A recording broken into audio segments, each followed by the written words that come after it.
You sure you want me to do this? Inshallah. Assalamu alaikum. I don't want to take a lot of time because I realize what time it is. And I know that you're fasting for about, what, 18 hours, the brother told me? So you probably have the biggest barakah than any Muslims in the world. I don't know anyone else that's fasting that long. But what I want to do, if possible, is just, as I watch tonight, the magnitude of the brothers and sisters in this prayer hall, and I listen to the Quran, there's really no more to say except that I would say to those of us who are non-Arabic speakers and those of us who do not understand the Arabic Quran, I would encourage you in Ramadan, for the days that are left, find a way to study Arabic every single day to the end. Because as the Imam is reading the Quran, some of the greatest lessons and stories of prophets are being told. Some of the greatest promises of Allah are being revealed.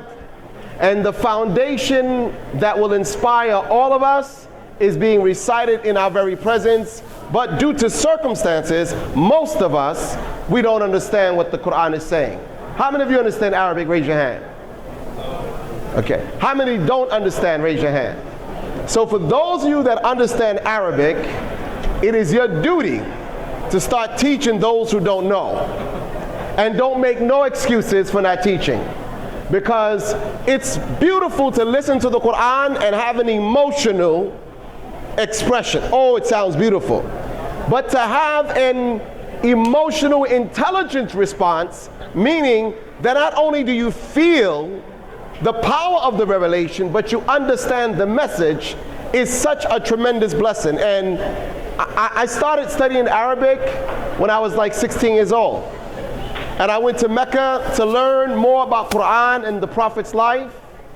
And it was a journey I took 10,000 miles away from my home with knowing nobody. But learning the Arabic of the Quran changed my life forever. And this is why I say it's important to learn the language. When I see all that's going on in the world and in the Western world particularly, there is nothing more prouder than I can be than a Muslim. I can't be anything else prouder than being a Muslim. I don't care what nationality you present me with. I don't care what cultural association you belong to or political party. There is nothing greater that we can thank Allah for than giving us the unique opportunity to be Muslims. Now, I came from Catholicism, so most of you were born in Islam. Because I came from the darkness, you won't even understand what I'm saying. You were born in Muslim countries and Muslim families, so you've seen Islam like a man who's a fisherman who sees water every day. But the man that lives in the desert, when he finds the ocean, he has a different response because he knows what it means to be without water, for it is the absence of life. So, if I don't see you no more, I want you to become students, number one, of the Quran in Arabic. Not English, not French, not Urdu, not Portuguese, not Spanish. Become students of the Quran in Arabic. It's going to change everything.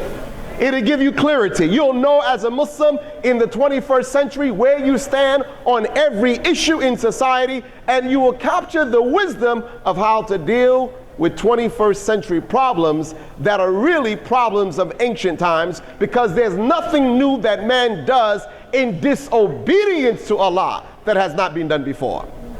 The only difference now is it's magnified. You see it. It's on TV, it's a parade, it's in the news, it's a magazine, it's on Facebook, but man has always been a rebel against God when he listens to the voice of Satan. And there's a difference between being disobedient and being a rebel. Adam disobeyed Allah, but he quickly sought forgiveness. But Shaitan rebelled, meaning he rebelled knowingly that what he was doing was evil. Let me give you an example. You say to your son, Abdullah, do me a favor. Whatever you do, don't open this cabinet drawer. Don't open it. And you leave. Now you told him don't open the drawer, right? But Abdullah opens it only to find out when he pulls it, he breaks it because you had it glued and nailed. But he pulls it and it falls. Now, he didn't mean to break it. He didn't mean for it to fall, but he disobeyed you. Here's the reverse. You say to Abdullah, Abdullah, don't touch this drawer, because if you pull it, you're going to cause the glue to come apart and it will fall. Now, when he knows what he's doing is wrong and he knows the consequences and he does it anyway, he's a rebel. He made a conscious decision to disregard your instructions and he cared not for the consequences. Those are rebels. But those of us who understand the beauty and the magnitude of His Majesty's mercy, Ramadan is for the rebel and for the disobedient. For the rebel who's willing to change his or her ways, the doors of mercy and forgiveness are open. But so is the wrath waiting at the end.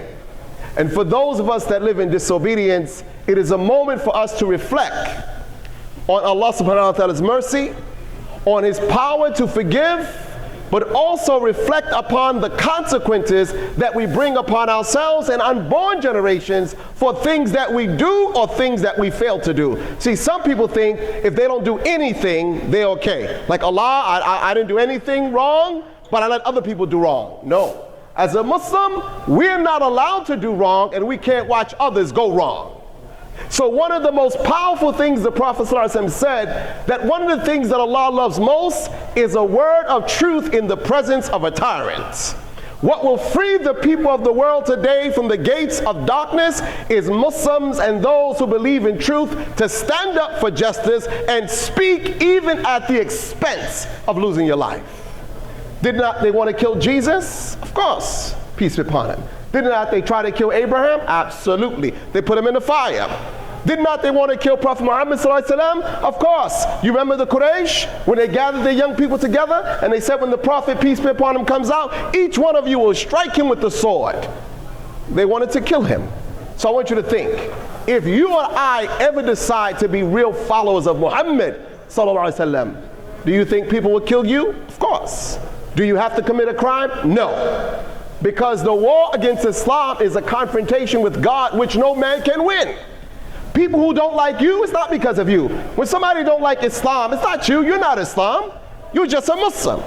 When people don't like Islam, they really don't like the way that God has ordained for humanity, and they seek to force you to alter your position and to compromise the foundation in which we stand on. So in this great month of Ramadan, we ask Allah to give us faith and courage. Courage that is unshakable. You know, there's a hadith of the Prophet ﷺ. The Prophet ﷺ had some very beautiful hadith. You know, he used to ask Allah to protect him from being a coward. You know what a coward is? Somebody who's scared of unforeseen results that they believe will bring them harm. So when nothing even happens, they shake.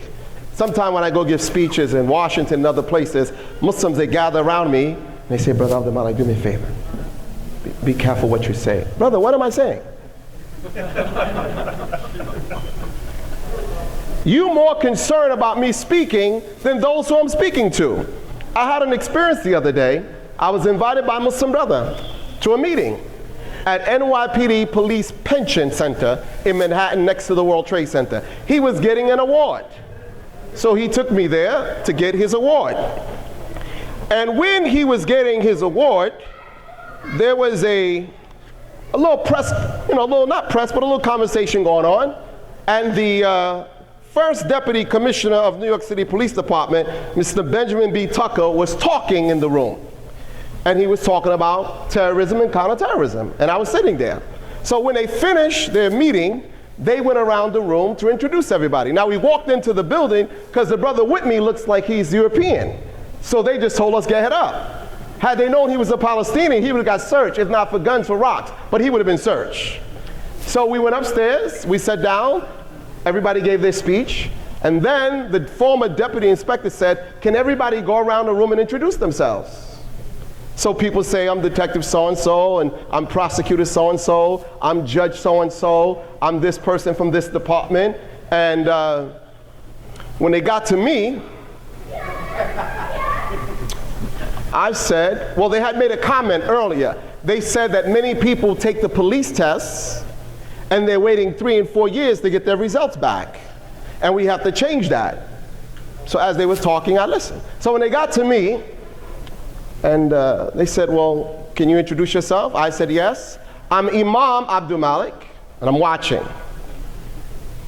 Whenever I want to test people, I tell them my name is Muhammad.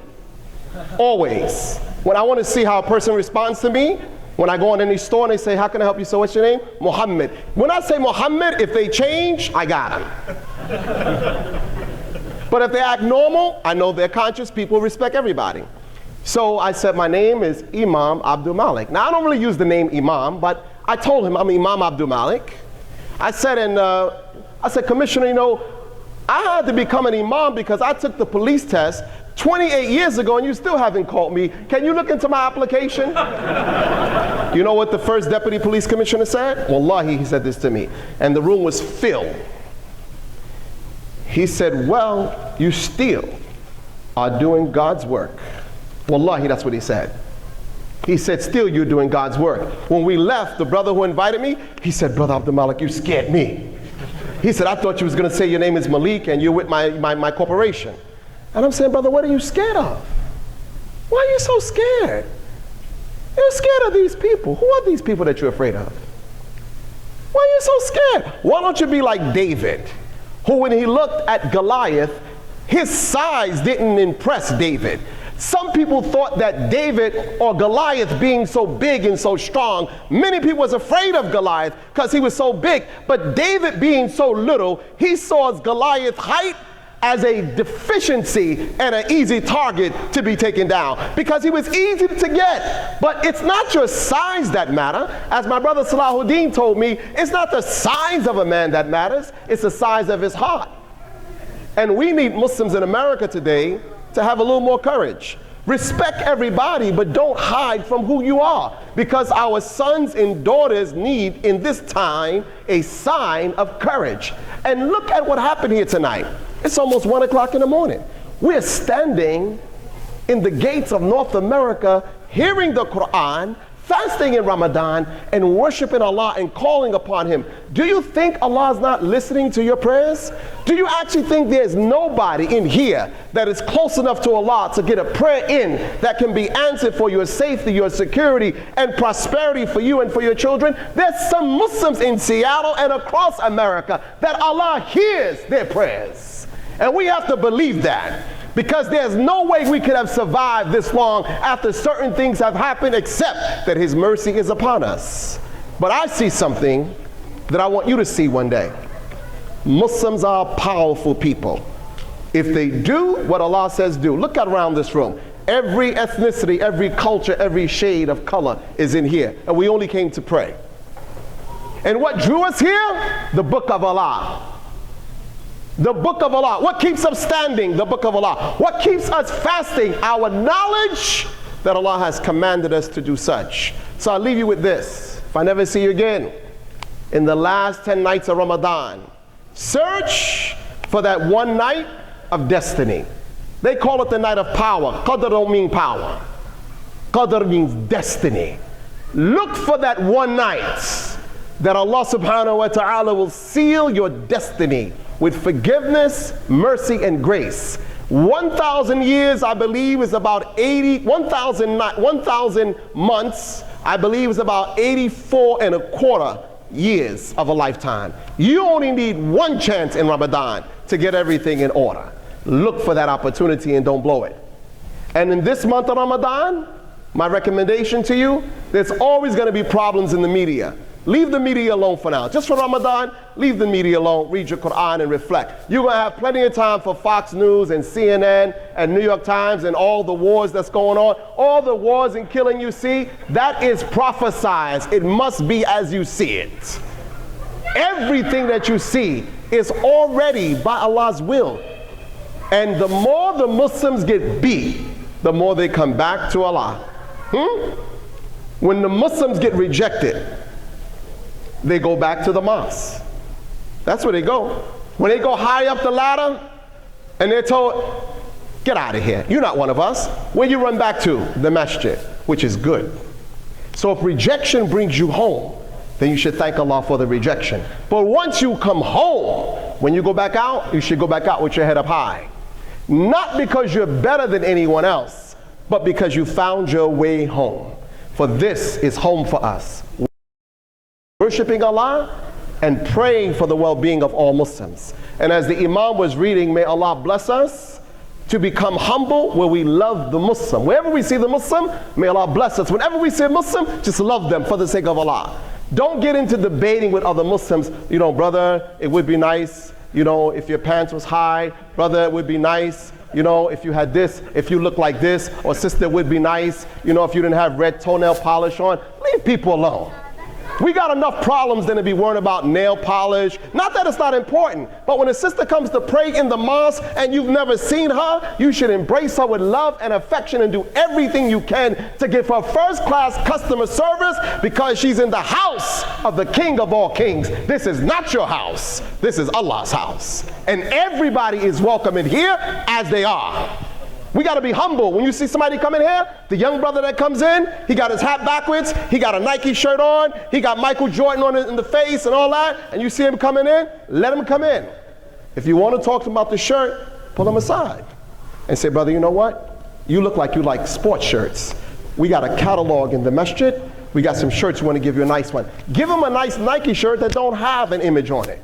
And then say, brother, you know, when you come to the prayer hall, we'd appreciate it that inshallah you observe the proper attire and teach them. But the reason why the youth are lost is because they don't have teachers. Everybody's busy running for money. If we taught young people the proper etiquette of the masjid, you wouldn't have to tell them, shh, sit down, sit down. I was at one masjid and they said, Brother Abdul Malik, we need you to give the children a talk right now. They're making noise and we're trying to pray. I said they should make noise because that's what kids do. And they were giving speeches in foreign languages, right? That the kids didn't even understand. It was a beautiful Fulani community in the Bronx. Kids don't understand what they're saying. And I told the adults, I got one thing I want you to do. I'm going to give you a beautiful tafsir tape in Chinese. Listen to it as much as you can. So you can feel what the young people feel. You won't listen that long. So if we want young people to listen, we need to organize activities for them while we're praying. Somebody needs to engage them in an intellectual process so they can become spiritually awakened, and then they come and join us on the prayer. But don't expect a little girl that's 3 and 4 years old to stand next to us in prayer and not move around and run up and down the ranks, because she's doing what a little girl's supposed to do. And there's a great quote in one of the historical books of the past. It said, when I was a child, I thought like a child, I act like a child, and I pull away childish things when I grew up. And I say, let's grow up, all of us. But make Ramadan beautiful and do everything you can to support this masjid. And don't let nobody, this is the last thing I'm gonna say to you, because what I see in here is so beautiful. If anybody come to this masjid trying to make fitna, run them out. Run them out. Anybody come to divide us and put us against each other and talk about the administration or talk about this imam or that imam, or tell you we got a great mufti someplace back home that if you bring him here, he's the friend of Allah, he will give all spiritual guidance and holy water from the toilet bowl and you'll be blessed. Get them out of here quickly. No, I've seen people do it. I used to lead the prayer in Gainesville, and a brother would give me beautiful hugs. Really beautiful brother. But behind my back, he said to the people, you can't pray behind Abdul Malik because his prayers are not accepted. I was shocked. I said, if this brother got God's phone number, I need to make a call myself. So I said to the brother, I said, brothers, who said that? So he came to me, he said, brother, I said it. I said, who told you that? Now he hugged me every morning, he kissed me, told me he loved me. He said, well, I called the sheikh in Chicago and he said, your prayers are not accepted. I said, oh, really? I said, did the sheikh really pray? Because maybe he don't pray. He knows so much about acceptance. How can you tell another man or a woman that God ain't hearing your prayer? How can you do that? You do that through arrogance because you think you know something that others don't know. You have 2 beautiful brothers tonight and 3 brothers that are leading the prayers. I mean, in terms of the imams, and my brother there from Saudi Arabia, inshallah. That's so beautiful that they can share this spot for the sake of Allah and give us a wholesome Quranic recitation and carry us through the prayer. So please, stay united. Allah says in the Quran, وَاعْتَصِمُوا بِحَبْلِ اللَّهِ جَمِيعًا وَلَا تَفَرَّقُوا. You know why the Muslims are killing each other so much? Because they disunited. They need unity. So the devil gets in this brother's ear and plants a seed in this brother's ear, and then they go to war with each other, and the enemy's sitting back causing them to kill each other and laughing and giving both of them weapons. Because war is business. I know I shouldn't say that in the mosque, that's a political statement, but war is business. But I'm warning you now, stay together like a fist. Stay like this, united, and promote harmony throughout Seattle and throughout the surrounding areas. Promote love and respect amongst all people, but promote love and mutual cooperation amongst the Muslims. Because when we come together, we are forced to be reckoned with. And we should demand a future in America, not back home, this is home. We should demand a secure and respectful future for Muslim children in this country. So may Allah bless you, have a great night, and we'll see you tomorrow, those of you that are coming to the iftar dinner. Assalamu alaikum. Keep in your du'as, inshallah. Tomorrow I'm going to speak to the youth only, if you're under the age of 40. We're going to talk to the youth at what time? 3:30, inshallah. So bring the children, the young boys and girls out, inshallah. Assalamu alaikum wa rahmatullahi wa barakatuh.